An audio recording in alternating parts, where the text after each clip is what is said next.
আজকের দিনটা একটা খুব অন্যরকম ভালো দিন, কারণ আজ আমি অনেকের কাছ থেকে জীবনানন্দ দাশ শুনেছি।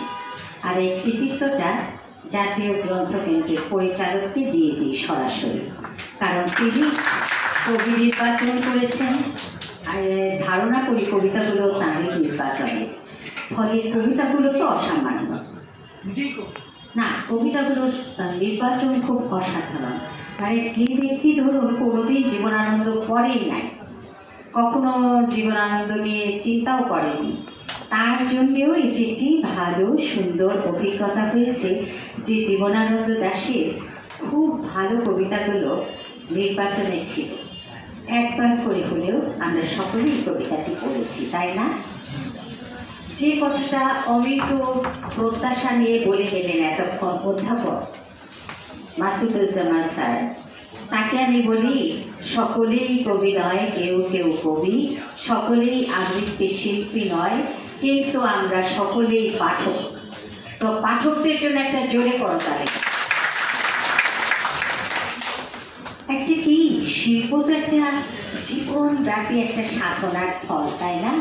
কিন্তু আমরা এখানে কি করছি, পাঠাগারকে কেন্দ্র করে আমরা সংগঠিত হচ্ছি, আমরা গ্রন্থমুখী হচ্ছি, আমরা বইকে ভালোবাসছি, নিজের দেশকে ভালোবাসছি, বই পড়ে পড়ে আমাদের ইতিহাসকে, আমাদের ঐতিহ্যকে চিনতে পারছি, বঙ্গবন্ধুর সমগ্র জীবনের কাহিনীটা জানতে পারছি।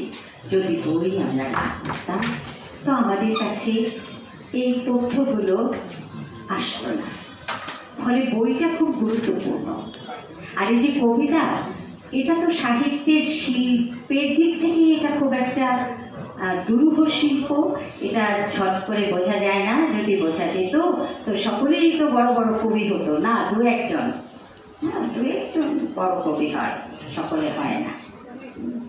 আমি বলেছিলাম যে মিরার মনসুরের একটি কাব্যগ্রন্থ আছে, ব্রাসেলসের সেই আশ্চর্য সন্ধ্যাটি ছিল, ব্রাসেলসের সেই সন্ধ্যাটি ছিল মনোরম। এই কাব্যগ্রন্থ পড়ে বাংলায় একটা এক্সপ্রেশন আছে না, টাসকি লেগে যাওয়া, আমি সত্যি সত্যি টাসকি লেগে গেছি। আমি মিনার মনসুরকে যেরকম কবি হিসেবে জানি, তার এতদিন ধরে যা যা কবিতা পড়েছি, আমার মনে হয়েছে আচ্ছা ওটা আমি চিনি। কিন্তু এই গ্রন্থটি আমাকে আচমকা আকস্মিক ভরকে দিয়েছে। আমার মনে হচ্ছে আমি একজন ভিন্ন রকম শক্তিমান কবির স্বর শুনতে পাচ্ছি, এমন এক স্বর যে স্বর আমার অচেনা, আমি এর আগে এই স্বর শুনিনি। তো আমি যদি বলি শুনিনি, তার মানে শুনিনি, কারণ চর্যাপদ থেকে শুরু করে এই পর্যন্ত তরুণতর কবিদের কবিতাও আমি গোগ রাশি গিলি। ফলে এই গ্রন্থটি আমাকে নতুন করে ভাবিয়েছে। কোথায় কার কি সম্ভাবনা আছে, কে কখন জ্বলে উঠবে, কোথায় নিজেকে সবটুকু দিয়ে বিকশিত করতে পারবে, সময়ের ব্যাপার। তাই আজকে যারা আবৃত্তি বা কবিতা বললেন, তাদের সম্পর্কে আমার একটি শুধু আবেদন, সেটি হলো এই যে আমার আবৃত্তি হোক বা না হোক, কবিতা আমি ভালো পড়ি বা না পড়ি, আমার উচ্চারণ হোক বা না হোক, আমি ছন্দ জানি বা না জানি, কবিতাটা আমি বুঝেছি কিনা এটা যেন বিচারকেরা টের পায় যে আমি কবিতাটা বুঝেছি।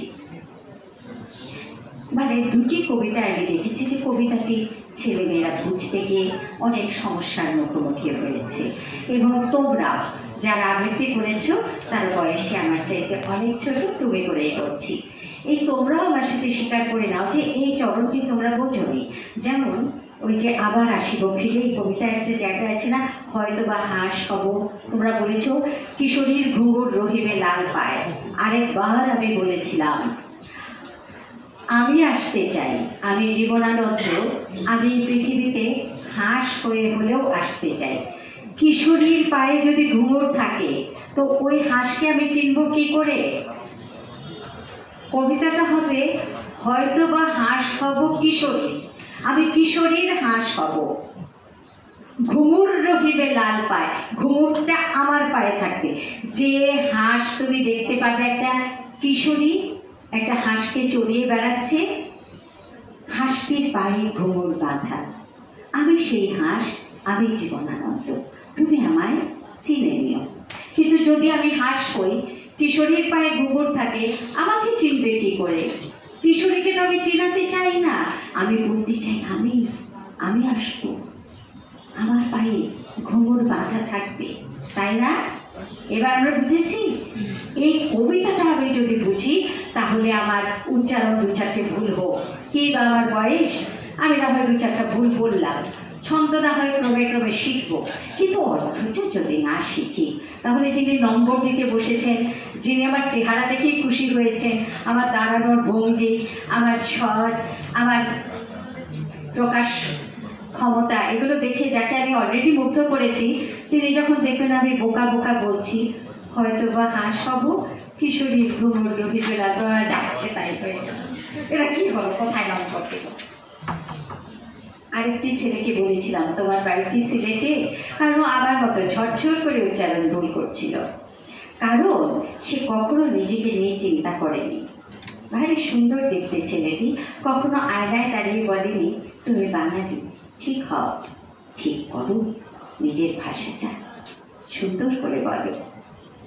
একটি মেয়ে তো আমাকে প্রায় চমকে দিয়েছিল, কি তার ভাব, কি তার ভঙ্গি, কিন্তু এত ভুল করলো।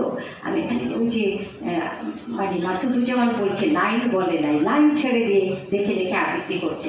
তবে আমি মাসুদ ভাইকে একটা কথা বলবো, মাসুদ ভাই, এই মাইক্রোফোনের বড় ডর, যারা কখনো নিয়মিত মাইক্রোফোনের সামনে আসি না, তারা চোখের সামনে থাকলে এটা লেখাও তো অন্ধকার হয়ে যায়।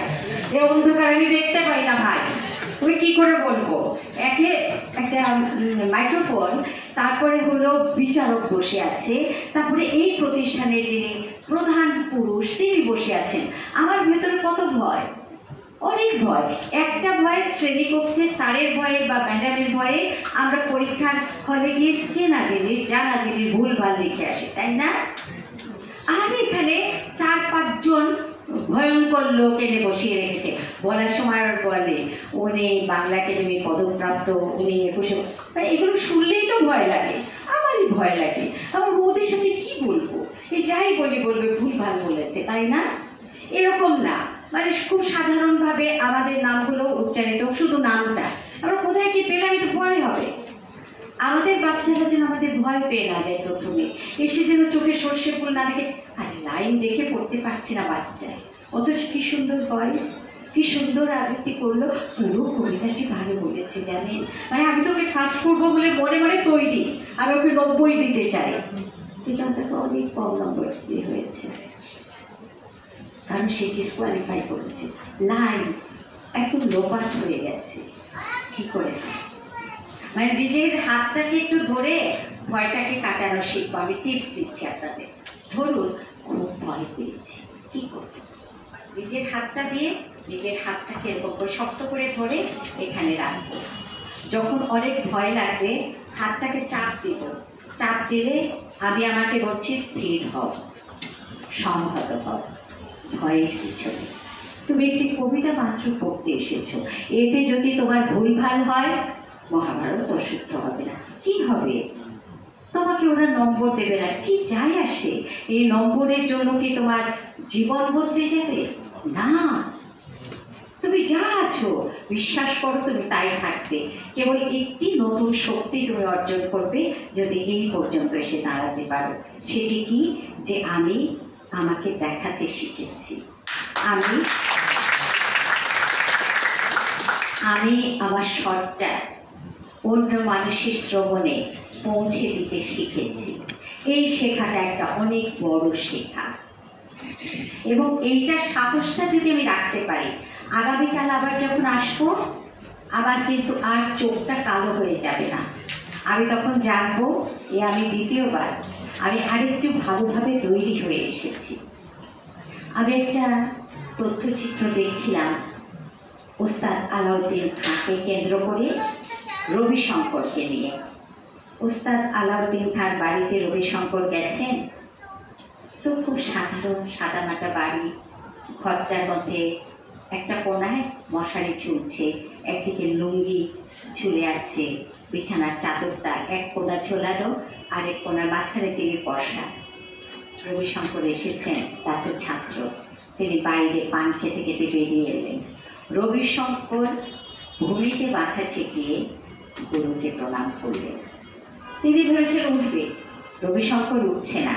তিনি হাত দিয়ে তুললেন, উঠলেন রবিশঙ্কর, জড়িয়ে ধরলেন। বাবা আপনি কেমন আছেন?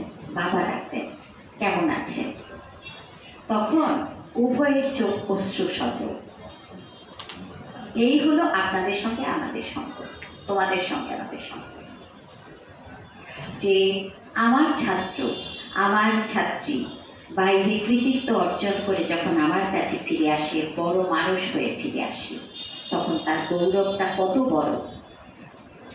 যখন আলাউদ্দিন বলছেন আমাকে কেমন দেখছো, উনি তো ওনার ব্রাহ্মণবাড়ির ভাষা কেমন দেখতাছ, তখন বলে আমার চোখে ভালো, আমার চোখে ভালো। রবিশঙ্কর কখনোই বলবে না তার চোখে তার গুরুকে খারাপ দেখাচ্ছে, বলছে আমার চোখে ভালো, আমার চোখে ভালো। কিন্তু তার চোখ চকচক করছে, মানে পানি, তার শরীর ভেঙে গেছে আলাউদ্দিন খান। তিনি গিয়ে তাকালেন দূরে দাঁড়ানো গুরুপত্নী। রবিশঙ্কর বললেন মা, মা বলে গিয়ে মাকে প্রণাম করলেন। মা তাকে জড়িয়ে ধরে কাঁদছেন। সেই কান্নার আওয়াজটা তথ্যচিত্রে এসছে। আমি চিন্তা করছি কি সম্পর্ক ছিল। জামাতা অন্নপূর্ণার স্বামী। এবং এই যে ব্যাপারটা, এই ব্যাপারটা থেকে আমি গভীর আগ্রহ নিয়ে বসে আছি। রবিশঙ্কর কি বলছে, বলছে বাবা আর আমরা কিভাবে করতাম, আমি তো আপনাদের করতে চাই। যে একটি একটি একটি একটি রাগ শিখছেন না, দুজনে মিলে গলা দিয়েও করছেন, আবার মানে সেতারে সরদেও করছেন। বছরের পর বছর, 15 বছর একটি রাগ করছেন, প্রতিদিন করছেন, 5 ঘন্টা 8 ঘন্টা করছেন একই রাগ। এবারে যেদিন দুজনে মিলে ঠিক মতো রাগটা করা গেল, মানে এরকম নয় যে আমি সুরটা বললাম, ভেতর থেকে আমি এটাকে বুঝে ছবিটা আঁকতে পারলাম, সুরের ছবি আঁকতে পারলাম।